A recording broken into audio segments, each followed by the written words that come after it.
Satisfação, gente. Boa noite, boa madrugada, bom dia, boa tarde. Vamos ver aqui um pouco de noções de noções de LDAP. LDAP é um tema bem,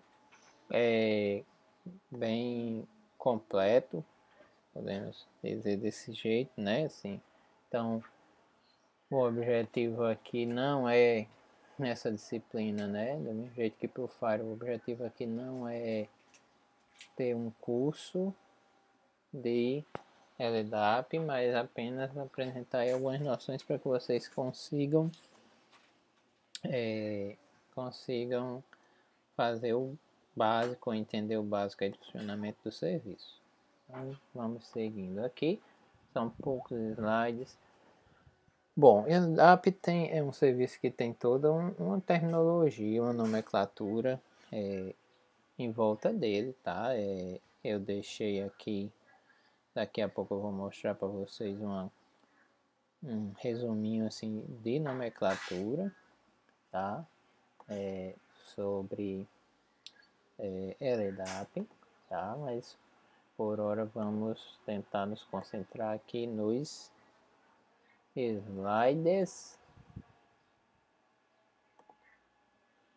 que estavam sumindo, mas já voltaram. Quem sabe faz ao vivo. Bom, então tem essa questão de terminologia, né, e de definições em torno desse serviço, que é um pouco talvez mais extenso do que para outros serviços, tá? Importante, né, ter essas noções.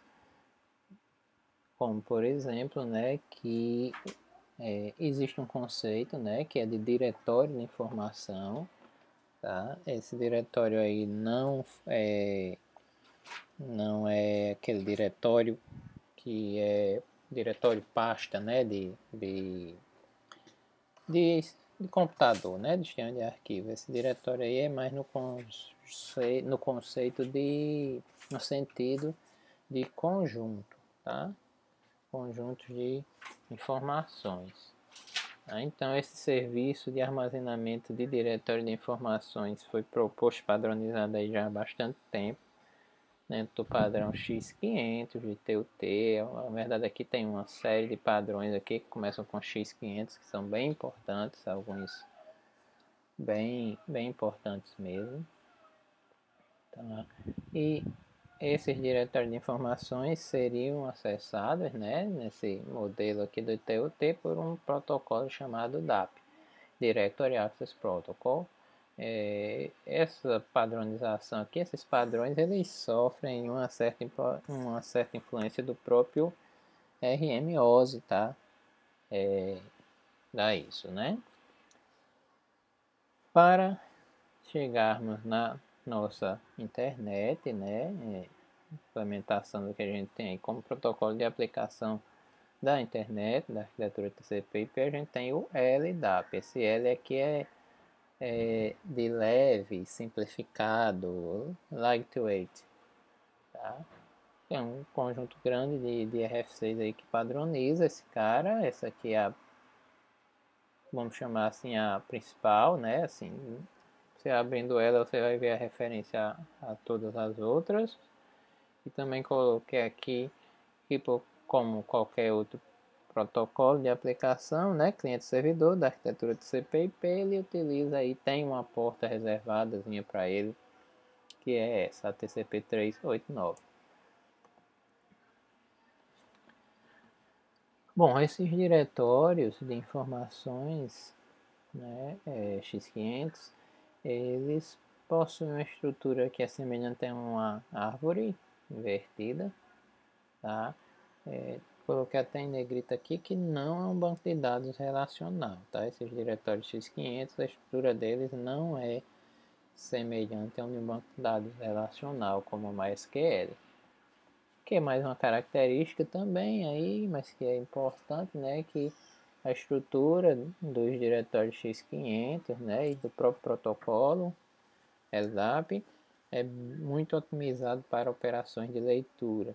Tá? Se espera que você tenha uma quantidade muito maior de leituras do que de escritas no diretório, tá? Seja para inserir alguma coisa, seja para modificar, seja para remover, né? Também pode ser visto como uma escrita.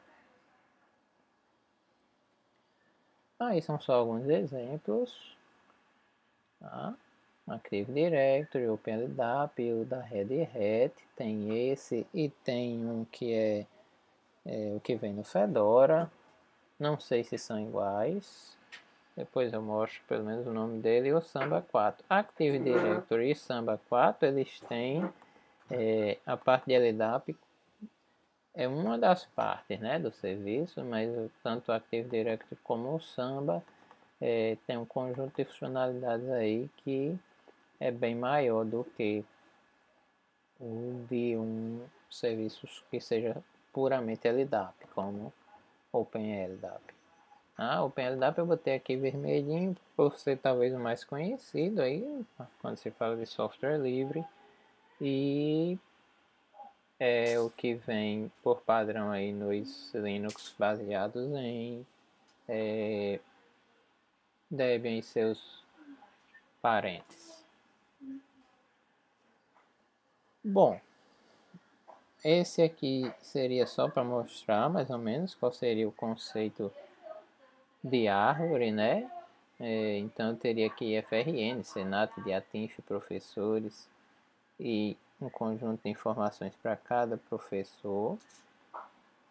Esse nome reais aqui é mais no sentido de as informações que são mais consultadas, as informações mais importantes, entre aspas, tá?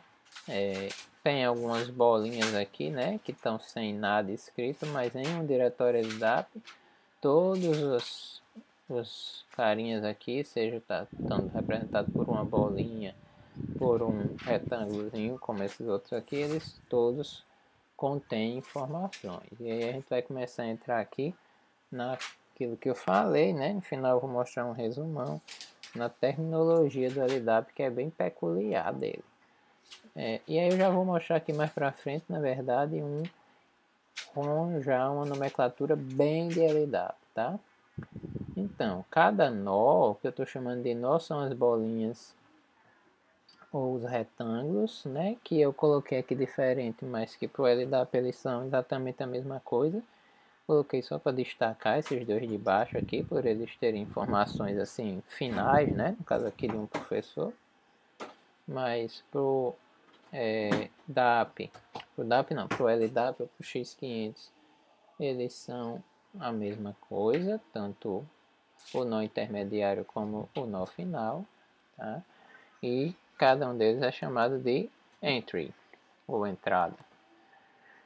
Cada um desses carinhas aqui, seja no início da hierarquia aqui, seja no meio, seja no final, vai ter atributos. Um atributo é, por exemplo, isso aqui. O ID igual a Carlos GR, ou CN igual a Ivanício Júnior, ou OU igual a Senato. Esses caras são atributos. Tá? Então, cada nó, tá? Cada entrada, né? O nome mais correto aí para eles, possui um ou mais atributos e, por sua vez, os atributos são chamados por chave igual valor. Chave, mais uma vez, gente, o LDAP tem uma terminologia e o X500 tem uma terminologia bem peculiar dele. A chave aqui, a gente poderia fazer uma aproximação para os nossos tipos de dados que a gente tem em linguagens de programação.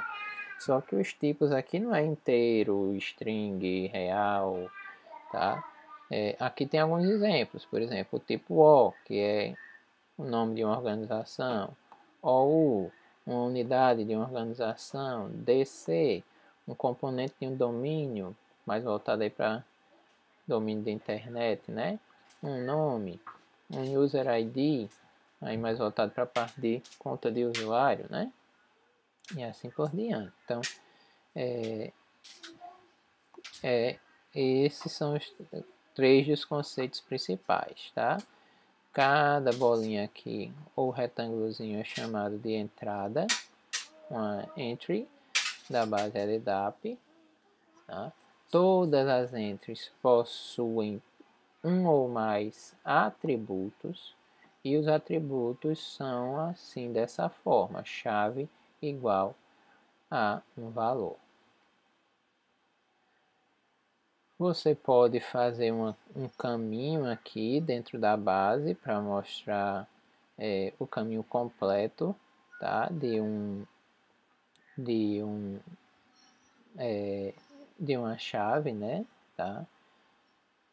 De um objeto que está dentro dessa base. Tá? Então eu posso pegar aqui, eu dei o exemplo com esse, mas também pode ser com esse. Sendo igual a Ivanilson Júnior, a gente separa por vírgula, DC igual a professores, vírgula D ou igual a Diatinf, vírgula ou igual a Senat, vírgula ou igual a IFRN. E normalmente é comum a gente correlacionar aí a nossa base LDAP a domínios de DNS.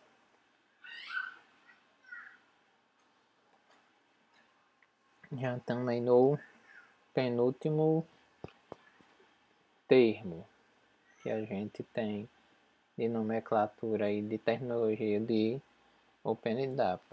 Então quer dizer que eu posso colocar qualquer coisa em cada uma dessas entradas. Não é bem assim. Existe uma padronização chamada de Object Class. Tá? Então, na verdade, o que acontece é que cada uma das entradas, ele também possui associado a eles, além dos atributos, tá? Ele possui associado a eles um ou mais Object Class, tá? Então, cada entrada da base LDAP também deve possuir um ou mais Object Class que, de forma simplificada, vai determinar que tipo de atributo eu posso colocar naquela entrada. Certo? Não vou entrar em mais detalhes. Só um exemplo aqui. No OpenLDAP tem um Object Class que já vem com ele. Já também vou dar mais detalhes sobre isso, tá? No OpenLDAP existe um Object Class chamado de Person, pessoa, aonde é obrigatório você colocar um nome, tá? Para essa pessoa, esse nome CNI é Canonical Name, e é opcional uma senha, tá? Recapitulando, já mostrando aqui minha colinha aqui de aluno que está aí fazendo o resumo do resumo. Cada entrada no diretório LDAP a gente chama de entry, tá? E eles possuem um ou mais atributos. Vamos tentar botar os dois aqui. Vamos tentar colocar os dois aqui para ver se a gente consegue. Só essa parte aqui que é que a gente já viu até agora. Então, os azulzinhos e os cinzentinhos aqui para o LDAP ou para o X500 é a mesma coisa. Cada um deles se chama entry, tá? E eles possuem mais atributos formados por chave igual a valor. Cada um também desses, cada uma dessas entradas também possui um ou mais Object Classes, que é exatamente o que vai dizer que nessa entry aqui eu posso ter um CN, eu posso ter um User ID, eu posso ter um password. Nesse caso aqui, porque eu disse que essa entry aqui, né, que esse carinha aqui, ele é do Object Class Person, por exemplo, um exemplo aí mais prático, tá? Então, partir do momento que eu digo que esse carinha aqui é do Object Class Person, eu posso colocar essas informações de CNAME, User ID, Password. Esse carinha aqui pode ser de outro Object Class e isso pode fazer com que ele não possa ter essas informações. Só para mostrar para vocês aqui, isso é um livro que está disponível aí na internet sobre LDAP, tá? LDAP for Rocket Scientists.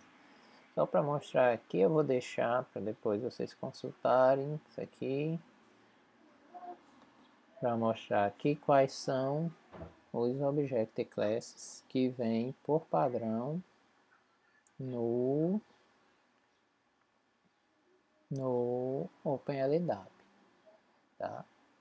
Então, no OpenLDAP existe, por exemplo, um Object Class que se chama Country, tá?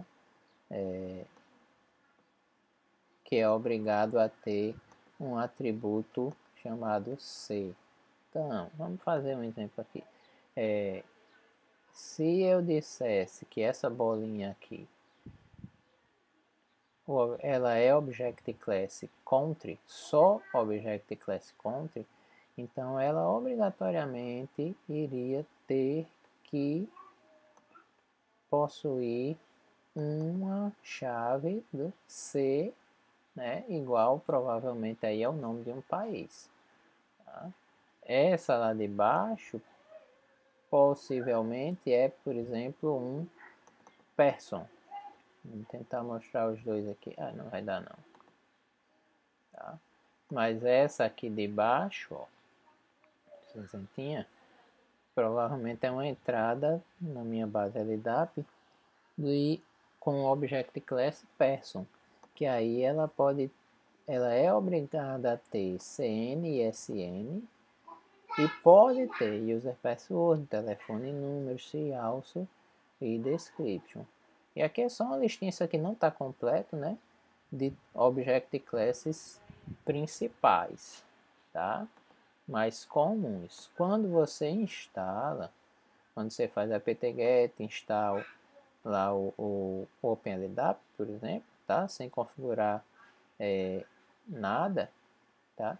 Ele já vem com um monte aí de Object Classes padrões que vão servir aí para boa parte já das situações, tá? Por exemplo, para fazer o clássico, né?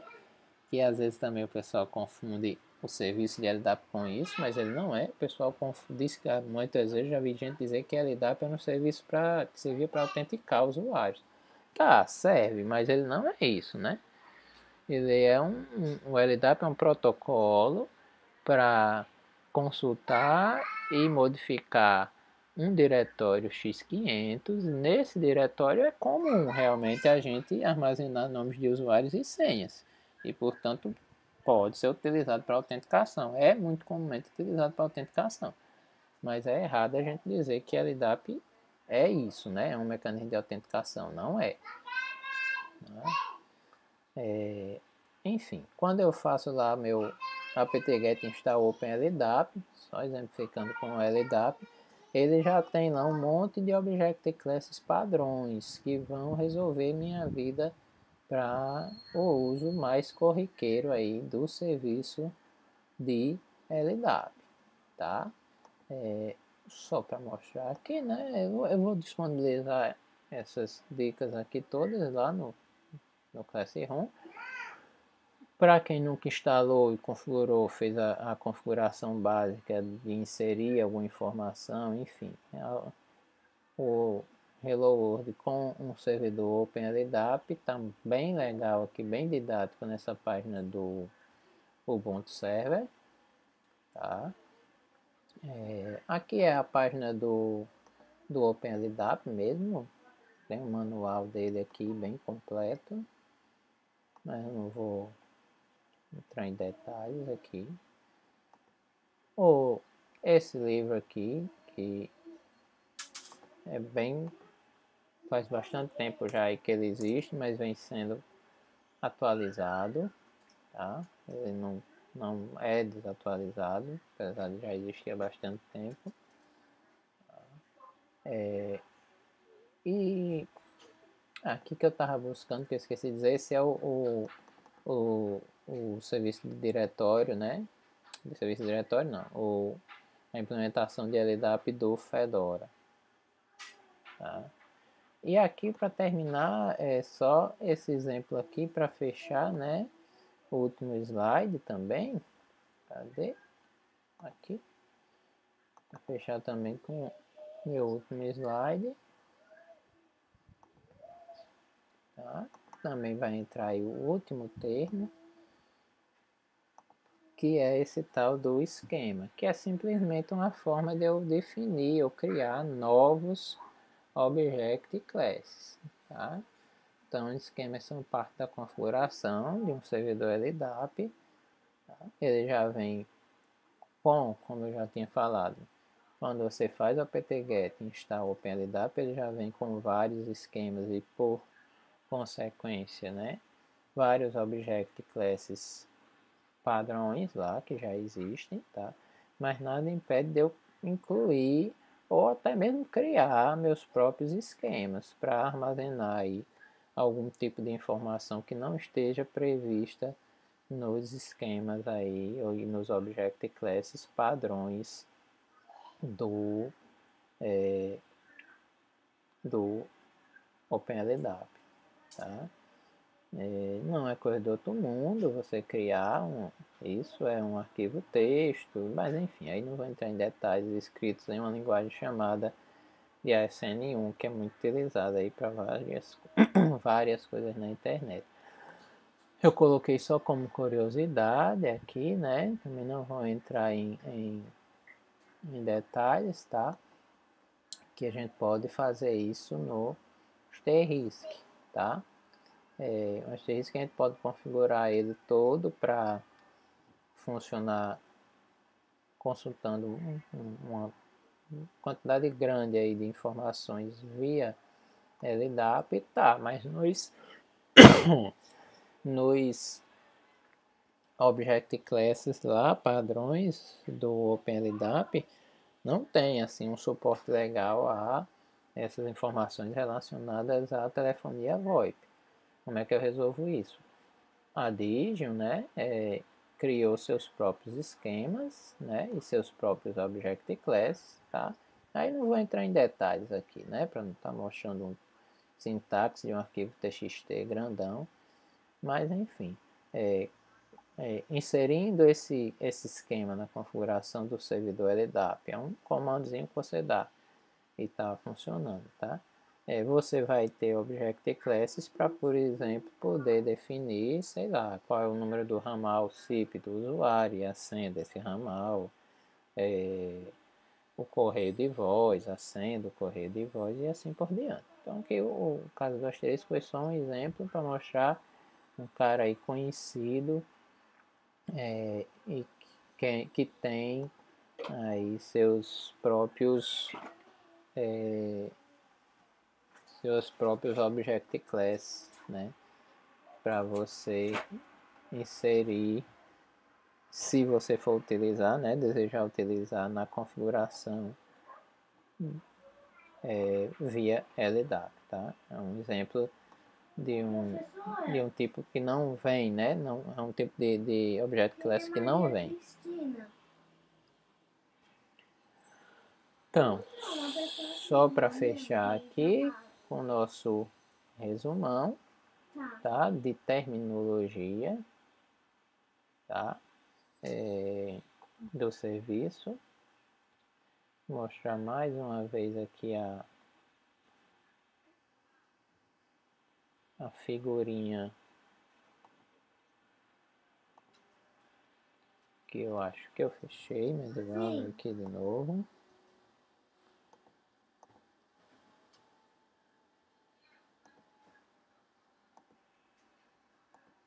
Quem sabe faz ao vivo. Tá? Então, só para mostrar de novo aqui o coração aqui dessa apresentação, que é essa figurinha e as nomenclaturas.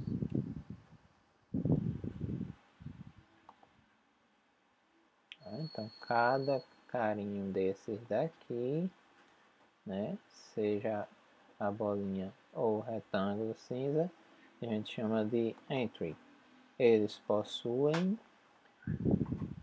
um ou mais atributo, e o atributo é cada linha aqui dessa forma, né? Chave igual a valor.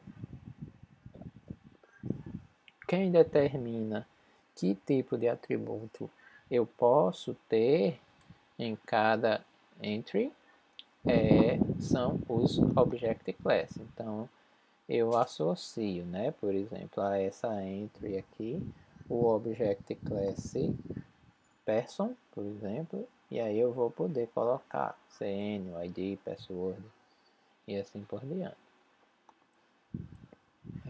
Quando eu instalo o meu servidor, por exemplo, o OpenLDAP, né, ele já vem com um conjunto grande aí de object classes para você utilizar, que vai servir aí para boa parte do uso normal, mas se eu precisar eu posso criar meus próprios object classes ou inserir novos, alguns softwares disponibilizam, eu dei o exemplo do Asterisk, disponibiliza lá um arquivozinho de texto escrito em uma linguagem que se chama SN1. Esse arquivo texto a gente chama esquema, tá?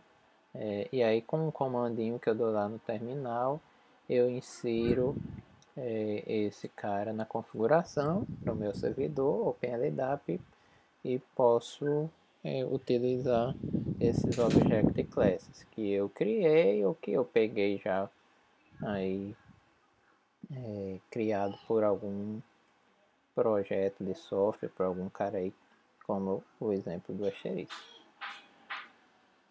É isso, gente. É um serviço que tem uma teoria um pouco assim diferente, né, do comum ali do cliente-servidor, tá? Já assim. Então, por isso que eu quis fazer essa parte separada, tá? As páginas aqui depois, essa não é necessária, mas as páginas aqui, principalmente essas duas, eu vou deixar como dica para vocês, vou colocar, disponibilizar, tá? E é isto.